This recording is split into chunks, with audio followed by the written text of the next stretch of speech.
Hai, welcome back to my YouTube channel Graveler. Di video kali ini gue bakalan ngasih reviewan tentang sebuah alat.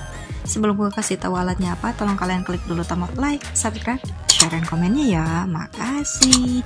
Oke, gue rasa meskipun gue belum ngasih tahu alatnya apa, kalian pasti udah langsung tahu lah alatnya apa. Kenapa?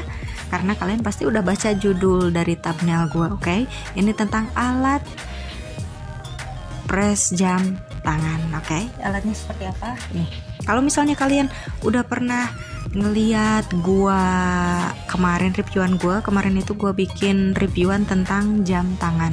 Jadi karena gua udah punya jam tangan yang bener-bener gue suka banget gitu, makanya gua beli alat pressnya. Karena jam tangan yang itu kalau misalnya ganti baterai tidak bisa ditutup secara manual, harus pakai alat press. Makanya sekarang gue beli alat pressnya. Oke, kalian bisa lihat sendiri.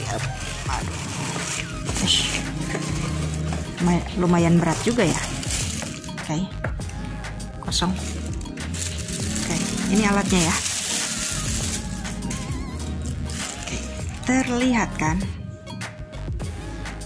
Ini alatnya, alat press jam tangannya. Terbuat dari besi. Kesininya juga ada per-pernya. Ini juga terbuat dari besi juga. Ini ada penampakannya ya. Penampakannya seperti ini. Ini adalah alat press jam tangan. Terus ini gua kepinggirin, ini kita buka dulu ininya.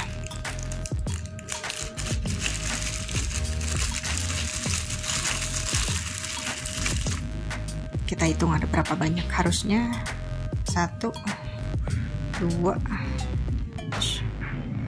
3 4 5 6 7 8 9 10 11 12. Semuanya ada 12 biji. Oke. Nah, sekarang gue bakalan kasih tahu gimana cara untuk menggunakannya. Kalau gue ngasih tahu cara penggunaannya berarti udah bukan reviewan lagi ya. Ya udahlah, gue ganti aja lah jadi reviewan dan tutorial cara menggunakan alat press jam tangan.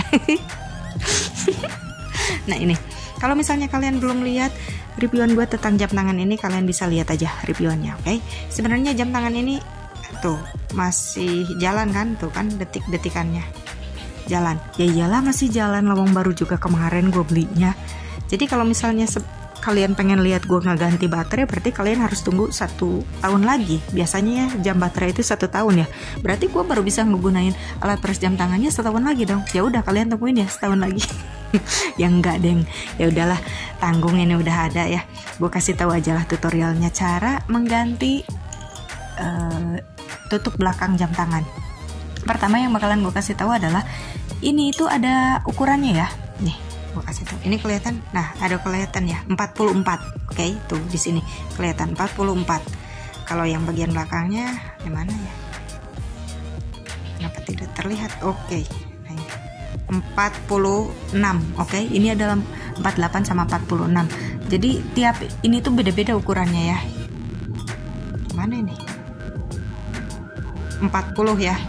Ini 40. Kalau yang ini 42. Oke.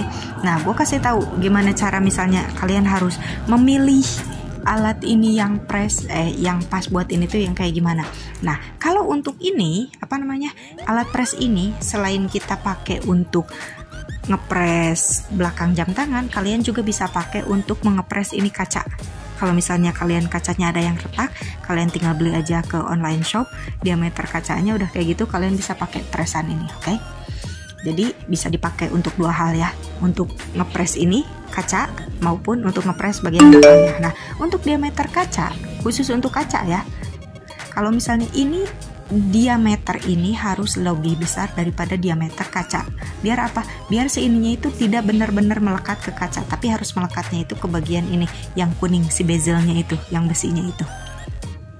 Ini terlalu ngepas.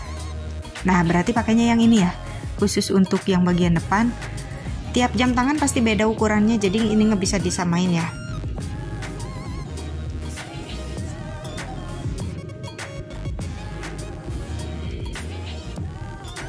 Ini ukuran 42 ya. 42 ya kelihatan ya. atau 42. Berarti ini untuk bagian bawah kita pakai ukuran 42. Kalian tidak bisa menyamaratakan ya. Tiap jam tangan kan ada juga jam tangan yang kecil. Jadi berarti nggak bisa pakai ukuran 42. Ini ukuran ininya. Kalau untuk yang ini, nah kalau untuk back case-nya ini, back case jam tangan harus diameter ini harus benar-benar sama dengan diameter jam tangannya itu.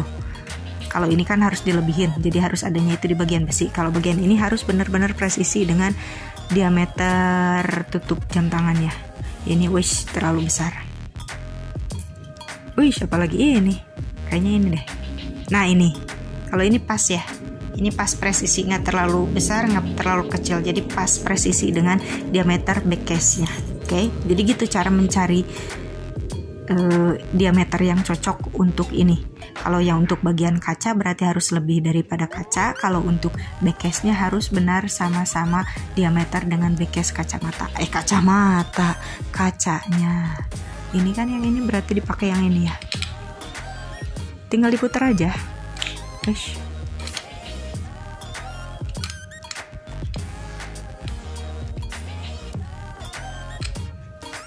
Kenapa susah nih? Harus lurus ya. Kenapa kau? Oke, ini bisa. Ini gue singkirin dulu ya. Nah, ini kan udah kayak gini ya. Gimana caranya sih ini buat ngepresnya itu? Kalian tidak perlu membuka rantainya. Untuk mengepres jam tangan kalian tidak perlu untuk membuka rantainya. Gimana caranya? Ini kan ini nggak dibuka ya rantainya ya. Kalian cukup masukkan aja kayak gini. Nah, masukinnya pelan-pelan aja ya. Masalahnya ini kan ada kaca ya, takutnya ini besi gitu, takutnya nanti bisa kegores ini si kacanya. Oke, nah ini diamkan secara presisi. Oke, jadi posisinya kayak gini ya. Gue ulangi sekali lagi ya cara memasukkannya, karena kadang-kadang kalau gue ngeliat ya dari tukang servis pada saat mau ngepresnya itu mereka itu harus ngebuka dulu rantainya gitu, aneh gitu. Ya nggak aneh juga ya, terserah aja lah. Kalau mereka pengen kayak gitu silahkan. Kalau gua nggak perlu dibuka ini rantainya. Kalian cukup masukkan aja gini.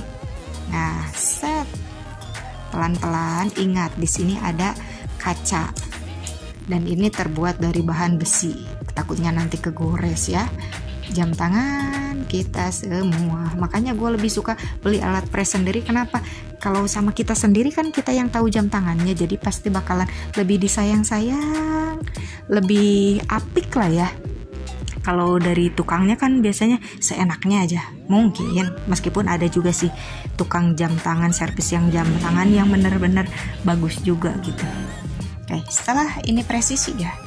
Antara ini semuanya presisi udah, kalian tinggal tarik aja, ini diginiin, tak.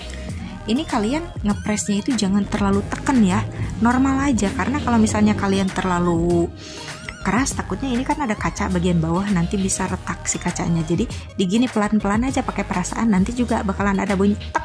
Nah udah begitu ada bunyi udah beres, udah cuman segini aja, gampang kan, sangat mudah kalau menurut gua sih. Semoga ya reviewan dan tutorial gua kali ini tentang alat press jam tangan itu bisa kalian pahami dan bisa kalian aplikasikan dalam kehidupan kalian pada saat kalian mau mengganti jam tangan kalian. Oke, sebelum gua pamit, kalian bisa ubek-ubek lagi video-video gue, mau tentang reviewan tentang jam tangan kek, atau misalnya kalian mau ngeliat reviewan gue tentang motivasi, tentang kepribadian, tentang tutorial, tentang reviewan atau apapun juga, di channel gue itu banyak banget playlistnya. Oke, kalian tinggal ubek-ubek aja video-video gue, banyak. Dan semoga bermanfaat. Oke, sebelum gue pamit, tolong kalian klik dulu tombol like, subscribe, share, and comment. Jangan lupa juga untuk kalian mengklik tombol notifikasi loncengnya supaya kalian bisa tahu pada saat gue mengupload video gue yang terbaru. Oke, and see you in the next video. Bye bye.